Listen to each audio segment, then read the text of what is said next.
Suryo, kamu kayak orang stres, kayak orang gila.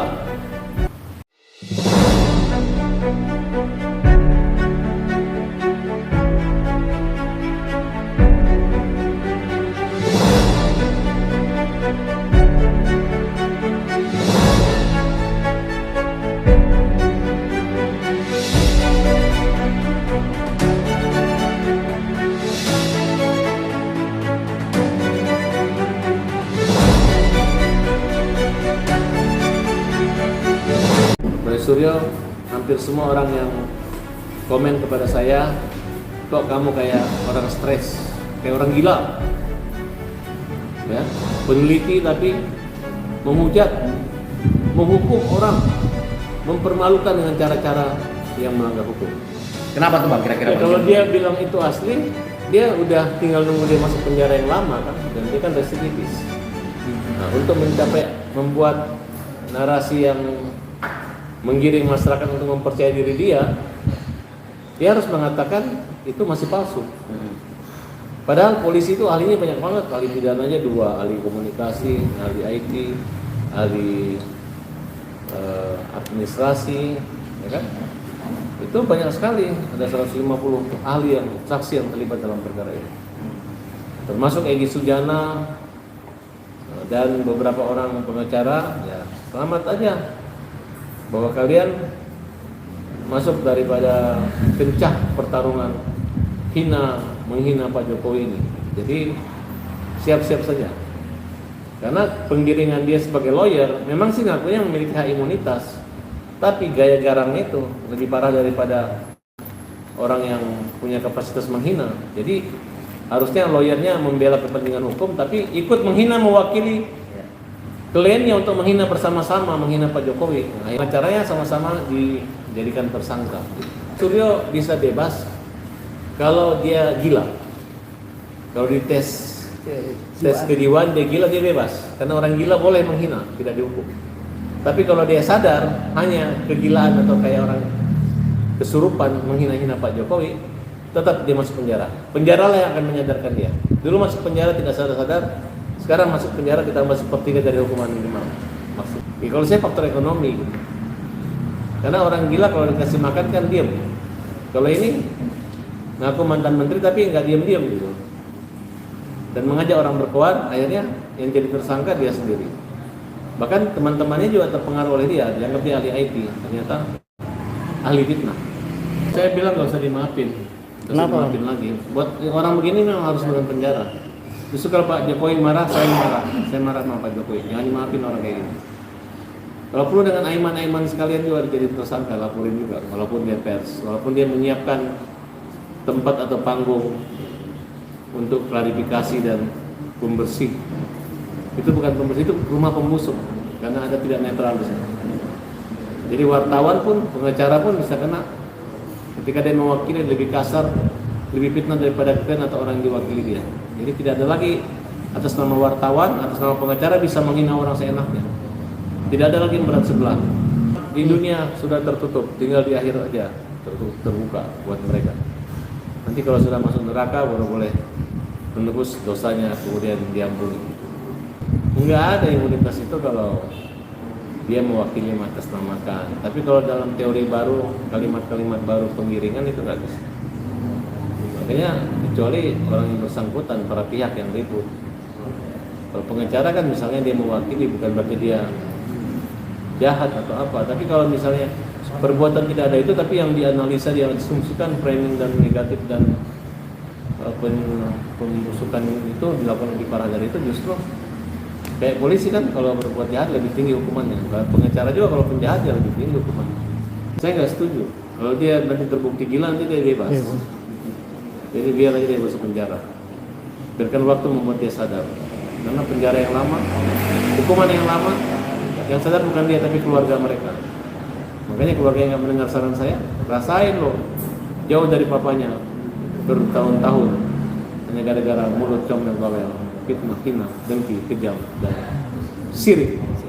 Dia membuat kegaduhan, membuat hal kecil dari sepele. Baru menganggap hal ini sekecil hal sepele.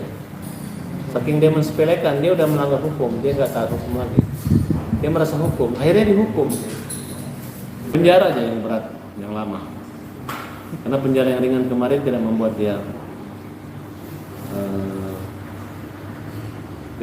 dia tobat, tapi semakin beringas, semakin membabi buta. Saya nggak tahu mereka sekolah di mana. Mungkin dulu pelajarannya ada pelajaran kesurupan, sehingga kesurupan menghina orang, ya kan? Betul kan? Harusnya moral, etika. Ya silakan ribut, silakan buktikan, tidak dengan cara-cara seperti ini. Ini menggiring, membawa wayang, mengganti baju segala macam. Betul-betul yang silaturahminya aneh. Saya nggak tahu bagaimana dulu dia bisa jadi menteri. Kalau hasilnya seperti itu, harusnya orang gila jadi menteri sehat. Ini kok orang sudah tidak jadi menteri, kayak orang stres, ya? Apakah ini gara-gara power syndrome? Dia memenjarakan rakyatnya. Ya mantan. Melanggar hukum membuat dia di penjara. Jadi hukum yang mengaturnya. Ini bukan persoalan antara Roheti Parismon dengan Pak Jokowi, tapi antara Roheti Parismon dan hukum. Siapapun berhadapan dengan hukum pasti dihukum kecuali benar. Kalau Pak Jokowi benar, ijazahnya asli, makanya yang tidak benar yang mengatakan palsu itulah yang dihukum. Pak Jokowi melakukan laporan. Kalau di Jepang itu saya sarankan dia harakiri. Udah Studio, kau bunuh diri aja. Habis itu kau terlahir jadi manusia yang baik-baik lagi. Dan inkarnasi. Semoga rohnya itu bisa menjadi roh yang positif. Jadi ibaratnya malaikat positif putih.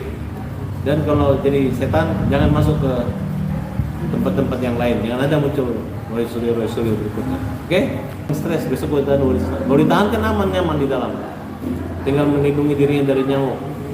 Kalau di luar kan makin banyak nyamuk yang gigit ya. Betul nggak? Pakai sel leher, langsung pakai kursi roda dan minta dibantar di rumah sakit. Terus bilang Pak Jokowi jahat. Itu doang nanti. Betul kan? Mungkin pakai kacamata hitam sambil bawa tongkat. Saya nggak melihat adil hukuman. Itu kan bisa jadi kan ngomong itu. Nah, padahal orang Indonesia sudah tahu bahwa mereka adalah penjahat yang menghina Presiden Indonesia yang ketujuh Pak Jokowi. Presiden yang berhasil dan dicintai rakyat. Dia kan mengaku itu adalah hasil postingan daripada si siapa? Sandi. Sekarang kan nanti fotonya, kalau saya bisa saja kalau jasa saya misalnya asli, tiba-tiba fotonya saya ganti kan asli juga. Betul nggak? Copot, hilang, saya tempel aja foto saya asli juga. Ijazah tetap asli bentuknya. Iya. Hilang juga, dirobek-robek, dibuatin lagi keterangan pernah terdaftar asli juga. Saya yakin hampir semua orang di Indonesia, sebagian besar caleg menggunakan keterangan hilang. Ya kan, yang penting di catatan di universitas dia adalah mahasiswa dan sarjana di sana. Dia bilang ini persoalan kecil, itu dia persoalan kecil.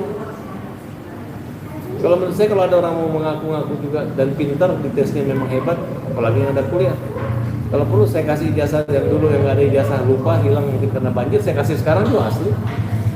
Betul nggak? Kalau ini kan mencari-cari. Hanya Pak Jokowi aja membiarkan, Pak, Bapak dibiarin aja. Karena dia mengejek-ejek Pak Jokowi dengan ijazah yang tidak sesuai diposting oleh Sandi. Tapi dia lupa, dia pikir dengan Pak Jokowi diam, Pak Jokowi itu bodoh, Pak Jokowi itu ijazah penipu. Padahal dia yang tertipu, dia kena prank. Yang ngeprank ya dirinya sendiri supaya masuk TV, supaya diundang dapat uang, ekonomi, perut. Tapi gibah, tapi haram, memfitnah, menghina pemimpin. Padahal hampir seluruh orang Indonesia, sampai tukang becak pun udah mengerti yang namanya aplikasi dan bikin aplikasi pun bisa. Ngedit bisa. Wajah kita tua jadi muda bisa, yang muda jadi tua bisa. Suara, edit semua bisa, ya. Jadi mereka nggak mengerti bahwa perkembangan seluruh warga masyarakat Indonesia mengerti tentang itu. Dalam bisnis informasi transaksi elektronik, di dunia media sosial maupun di rekayasa AI bisa semua dilakukan. Dikasih abolisi, amnesti, masih gila, masih muhabalah. Oh, kalau saya jadi Kapolri atau jadi presiden, ini orang tahu hukum gantung. mulut-mulut kayak Rasul ini ada hukuman potong lidah. Kalau orang mencuri potong tangan, dia ngejek orang harus dipotong lidahnya. Kalau dipotong lidahnya, dia mungkin masih bisa ngejek dengan nulis, potong lagi tangannya. Oke?